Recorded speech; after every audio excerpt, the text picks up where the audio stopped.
সুগত বসু যে পরিবারের সন্তান, সেই পরিবারের একজন হলেন নেতাজি সুভাষচন্দ্র বসু, যিনি প্রথম সিভিল সার্ভিস ছেড়ে দেশের কাজে যোগ দিয়েছিলেন। এবং সুগত বসু হার্ভার্ড বিশ্ববিদ্যালয়ে গার্ডিনার প্রফেসর, এবং তিনি সেখান থেকে ছুটি নিয়ে যাদবপুর লোকসভা কেন্দ্রে তৃণমূল কংগ্রেস প্রার্থী। আমি সরাসরি সুগত বসুর কাছে যাব। সুগতবাবু, নেতাজি সিভিল সার্ভিস ছেড়ে দেশের কাজে আত্মনিয়োগ করেছিলেন, আপনি হার্ভার্ড ছেড়ে নয়, হার্ভার্ড থেকে ছুটি নিয়ে যাদবপুর লোকসভা কেন্দ্রে প্রার্থী। মানে কেমন বুঝছেন? আপনার পরিবারে তো রাজনীতি নতুন নয়, কিন্তু দুটো তো প্রেক্ষিত আলাদা। এই তুলনাটা টানা একেবারেই ঠিক নয়। নেতাজি সুভাষচন্দ্র বসু এমন একজন ব্যক্তি যে তার সঙ্গে কারুর তুলনা হয় না, তাই জন্যে সেই তুলনাটা বাদই দিতে চাই। তবে এটা ঠিক যে স্বাধীনতা সংগ্রামে নেতাজিকে আমি যদি এখন বাদও দিই, আমার দাদা ভাই শরৎচন্দ্র বসু ছিলেন, 8 বছর জেল খেটেছিলেন। আমার বাবা স্বাধীনতা সংগ্রামী ছিলেন, তিনিও জেলে গেছেন, লাহোর ফোর্ট, লালপুর জেল, দিল্লির লালকেল্লায় বন্দী ছিলেন, এখানেও প্রেসিডেন্সি জেলে। কিন্তু একটা কথা মনে রাখতে হবে যে তারা কিন্তু কখনোই স্বাধীনতা উত্তর ভারতে মন্ত্রী হননি। তাই এই কথাটা আমি শুনছি যে এটা তো আবার একটা নেতাজি ডাইনাস্টি, এটা কিন্তু ঠিক নয়।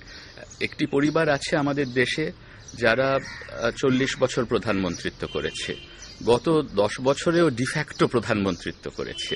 কিন্তু আমাদের পরিবারের ট্র্যাডিশনটা আলাদা, স্বাধীনতা সংগ্রামে তারা ছিলেন এবং যোগ দিয়েছিলেন। এটা ঠিক যে আমার মা 3 বার সাংসদ ছিলেন। তাই আমি কিন্তু ব্যক্তি হিসেবে এই নির্বাচনে প্রার্থী হব, কারণ নেতাজির পরিবারটা খুব বড়, সমগ্র দেশ। তাই আমার কোনো বিশেষ ক্লেম নেই এবং সেটা আমি কখনো বলতেও চাই না। আপনি দেশের সব মানুষ সকলেই নেতাজির পরিবারের। ধরুন, হার্ভার্ডের ক্লাসরুম বা বাস্তবের রাজনীতি দুটো তো আলাদা। মানে ধরুন, আপনার প্রতিপক্ষ যিনি সুজন চক্রবর্তী, শুধু যাদবপুরের লোকসভা কেন্দ্রের বাম প্রার্থী নয়, তিনি দক্ষিণ 24 পরগনার সিপিএম এর জেলা সম্পাদক। মানে এক্ষেত্রে আপনি প্রতিদ্বন্দ্বীকে বা মানে কিভাবে ভাবছেন, মানে কতটা আশাবাদী আপনি নির্বাচনে? আমি নিশ্চয়ই বেশ আশাবাদী। আমি প্রতিদ্বন্দ্বীর কথা ততটা ভাবছি না। আমি ভাবছি যে আমি যাদবপুরের মানুষের জন্য কি করতে পারবো, আমি বাংলার জন্য দিল্লিতে গিয়ে কি করতে পারবো। যাদবপুর এলাকা আমার খুবই চেনা।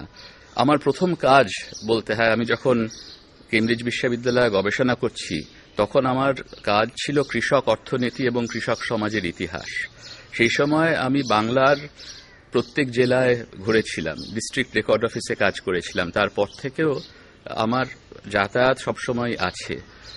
আর তাছাড়া যেহেতু এই নির্বাচনী কেন্দ্র থেকে আমার মা 3 বার নির্বাচিত হয়েছিলেন, আমি এই এলাকা মানুষ এবং এই এলাকার সমস্যা সম্বন্ধে যথেষ্ট ভালোভাবে জানি। আমার বেশ মনে আছে যখন প্রথম তৃণমূল হলো 1998 সালে, আমার মার ক্যাম্পেইনে আমি ঘুরেছিলাম। তারপরে উনি যেসব উন্নয়নমূলক কাজ করতেন, পানীয় জল, স্কুল, রাস্তাঘাট, ইলেকট্রিফিকেশন, এই সমস্ত কাজের কথা আমার যথেষ্ট ভালোভাবে জানা আছে। আমি যাদবপুরের নারী নক্ষত্র খুব ভালোভাবেই জানি। তাই জন্যে আমার মনে হয় না যে সেরকম অসুবিধা হবে। এটা আমাদের সবসময় দেখতে হয় যে আমাদের বিভিন্ন জগতে অনেক সময় বিচরণ করতে হয়। হার্ভার্ডের জগৎটা খুবই আলাদা, কিন্তু আমাদের ছোটবেলা থেকেই শেখানো হয়েছে যে সবসময় সাধারণ মানুষকে শ্রদ্ধা দেখাতে হবে। আমি তাই যে কোনো কৃষকের ঘরে গিয়ে তার সঙ্গে বসে কথা বলতে আমার কোনোদিন অসুবিধা হয়নি, আজও অসুবিধা হবে বলে আমার মনে হয় না। এবং তাদের সমস্যার কথা আমি তুলে ধরতে পারবো দিল্লির দরবারে, এই প্রত্যয় আমার আছে। ধরুন, মুখ্যমন্ত্রী শিক্ষাক্ষেত্রে দলতন্ত্র চান না, প্রথম থেকে বলে আসছেন। আপনি গতকাল কালীঘাটে যখনই আপনার নাম ঘোষণা হলো তখন থেকেই আপনি দলতন্ত্রের অংশীদার, তৃণমূল কংগ্রেসের প্রার্থী। সেক্ষেত্রে প্রেসিডেন্সির মানোন্নয়ন কি হবে? প্রেসিডেন্সির মানোন্নয়নের শীর্ষ পদে আপনি। আমি এই দলতন্ত্রের কথাটা এখানে খুব ভালো বুঝতে পারি না, কারণ হার্ভার্ডে আমার বেশিরভাগ যারা ফ্যাকাল্টি কলিগ তারা হয় রেজিস্টার্ড ডেমোক্র্যাট বা রেজিস্টার্ড রিপাবলিকান। বেশিরভাগই রেজিস্টার্ড ডেমোক্র্যাট, কারণ ম্যাসাচুসেটসের ডেমোক্র্যাটদেরই সংখ্যা অনেক বেশি। কিন্তু তারা একেবারে লিখিতভাবে রেজিস্টার্ড ডেমোক্র্যাট বা রিপাবলিকান হলেও তারা কিন্তু সেই দলীয় রাজনীতি বিশ্ববিদ্যালয়ের কাজে কখনো আনেন না, এবং এই বিষয়ে কিন্তু কখনো কোনো সমস্যা হয় না বিদেশের শ্রেষ্ঠ বিশ্ববিদ্যালয়গুলিতে।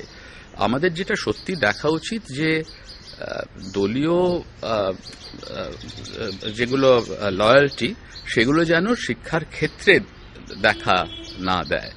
আমার মনে হয় না যে দলীয় রাজনীতি থেকে সম্পূর্ণ দূরে থাকতে হবে যারা শিক্ষক বা ছাত্রছাত্রী, তাদের শুধু দেখতে হবে যে বিদ্যার যেখানে একটা ক্ষেত্র, সেখানে যেন তারা দলীয় রাজনীতির ঊর্ধ্বে উঠতে পারেন। তাই জন্য আমি যখন প্রেসিডেন্সিতেও কাজ করেছি, আমি খুব পরিষ্কারভাবে বলেছিলাম যে যারা আসবেন, অ্যাপ্লাই করবেন, তাদের দলীয় অ্যাফিলিয়েশন থাকতে পারে, কিন্তু সেটা যেন দেখা না হয়। সে সিপিএমই হোক, তৃণমূলই হোক, লেখাপড়ায় যদি ভালো হয় তাদের যেন তাহলে ঠিক মতন ভালোভাবে নেওয়া হয়। তাই আমি শিক্ষাকে কিন্তু রাজনীতির এজেন্ডার একেবারে ওপরে নিয়ে আসতে চাই। শিক্ষা আর রাজনীতির মধ্যে যে বিরোধ এটা আছে, এটা আমি একেবারেই বিশ্বাস করি না। আমাদের দেশের সবচেয়ে বড় সমস্যা কি এখন? আমাদের এক নবীন প্রজন্ম, আমরা বলি আমাদের ইয়াং পপুলেশন, এটা হচ্ছে আমাদের ডেমোগ্রাফিক ডিভিডেন্ড। আগে বলা হতো ওভার পপুলেশন একটা সমস্যা, এখন বলা হয় যে অন্য দেশের এইজিং পপুলেশন সেটা তাদের সমস্যা। আমাদের ইয়াং পপুলেশন, এটা আমাদের অ্যাডভান্টেজ।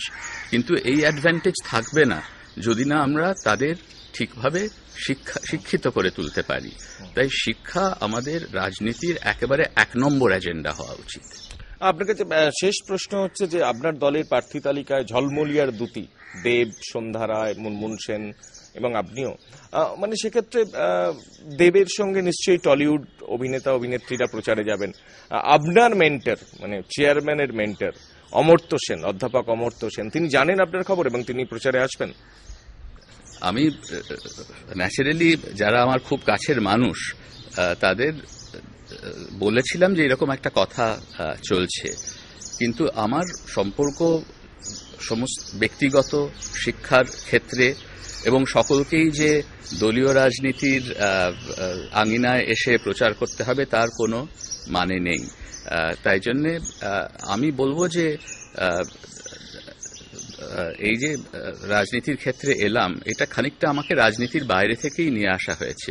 তার একটা কারণ হচ্ছে দেশ এখন একটা ঐতিহাসিক সন্ধিক্ষণে রয়েছে।